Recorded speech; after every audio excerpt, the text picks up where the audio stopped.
Hi guys, this is a recommendation of the day. If you happen to have a kit, a repair kit for tires, motorbike or cars, doesn't matter.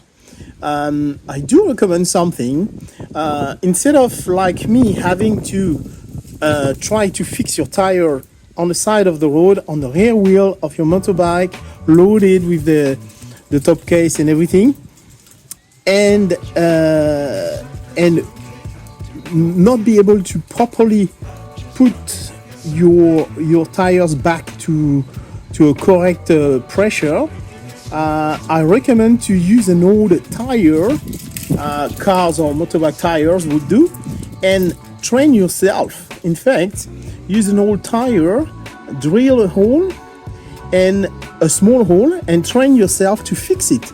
Because if you have to do it on the side of the road, and unfortunately it's always in the worst place ever, and it could eventually rain or anyway, very discomfort. I do recommend to know exactly what you do. And so if you use a spare tires, an old tires, and train yourself to put the kit and insert the repair sort of patch going in the hole. Yeah, do it on a spare tire. So by that the time you will need to do it on real with your motorbike, then you will know exactly what you do. Also, it's important for another reason. If you do it on the tires not fitted on a rim, you could see exactly what's going on inside the tire, and it's quite important to understand what you're doing. Piercing the metal bit will drill the hole and see the repair piece inside, how it's fit in the hole. So I do recommend to do this on an old tire first. So by the time you will need to do it on your motorbike, you'll be confident and no trouble whatsoever. All right, so this repair will be done in a few steps. First, use your reamers. This is the tool you've got in your kit. This tool will allow you to adjust the size of the hole to make it a little bigger, so you will be able to put your plug in there easily. So you have to go in and out a few times to make it easier. So next step, you have to put your plug in your needle just like that. So in the needle you've got a little hole. This is where your plug will be fitted. You have to be halfway from the needle, so basically when you will pull out the needle from the hole, the plug will stay in place. This is easier to say than to do. That's why you have to do it in a spare tire to learn how to do it. But it's a movement straight. You should not turn your hand left or right. You should pull your hand quite effectively to be able to remove the needle. And don't forget to put some glue just like that on your plug and on your needle. This is essential. Alright, so on a step 3, when the little patch is in the hole already, just like that, I pull it out a little more to be sure it's coming out a little bit, so I will have enough to cut it, because you have to use a blade and cut the excess sharp close to the tire. So when this is done, you can start to put a bit of air in your tire. I recommend not to go too crazy to start with. You put your little compressor, and you or if you're in a fuel station, for example, and you use the compressor of the fuel station, be aware to not put too much air too quickly, because this needs to also dry a little bit, and inside it's maybe bubbling a little bit when you start, because there is slightly some air coming out, but it would eventually stop doing this. So again, don't put the pressure you would put in your tire in a normal situation.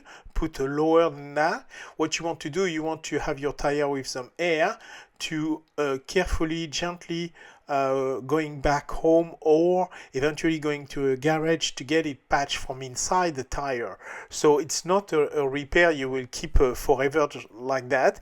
It's just a repair to save you the trouble of being on the side of the road with your flat tire and your motorbike and be miserable. So it's a safety process to do it.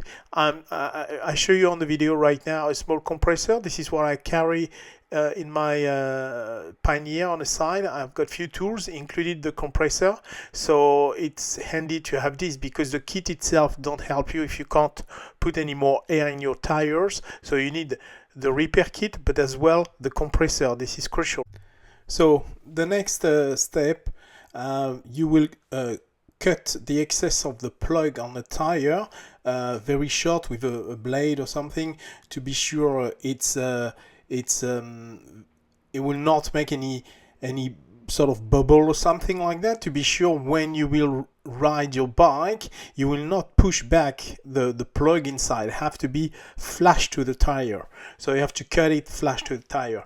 Obviously the first step of all of this wasn't the case for me, but the first step for all of this is to remove your nail or whatever will make the puncture to start with. And I recommend to also have a good look to the tire to see if you don't have a second hole. It could happen sometime. If you ride on something, you can have the thing stuck on your tire, and somehow you will ride on it a second time. So double check before starting to repair your tire to be sure to be safe.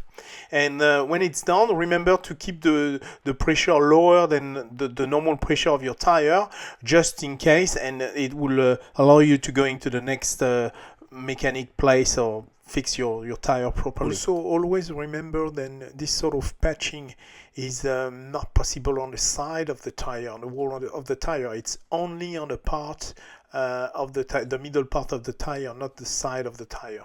It's super dangerous to patch the side, and it will not keep the patch anyway. The patch will be gone in no time, so don't do this. Just patch the part of the tire which is in contact with the road. And this way it will be much safer. And when it's done, readjust your pressure to be sure to be right, and you're good to go. Remember, it's a repair system. It's not something you will keep on your bike this way forever. But this is a lifesaver if you're on the side of the road on a motorway stuck with your flat tire. And again, remember, you also need in your kit a compressor. Having only a repair kit will not help you much if you don't have a compressor to readjust the air pressure of your tire after all. So both are necessary, so you can have a repair kit, but bring a small compressor with you. On the image here on the left side, you could see a red tool. This is a compressor who in fact work with a battery from it's a kind of tool from Aldi, the series of power tool from Aldi. It's very practical, very good. I don't use this on a motorbike usually on the road. I use the little black one I showed you earlier because it's stay in the motorbike Pioneer, but this red one is much more practical and much easier to use. I really do recommend this sort of tool. I invite you to have a look to the video about it on my channel. Thank you very much for watching, and have a lovely day.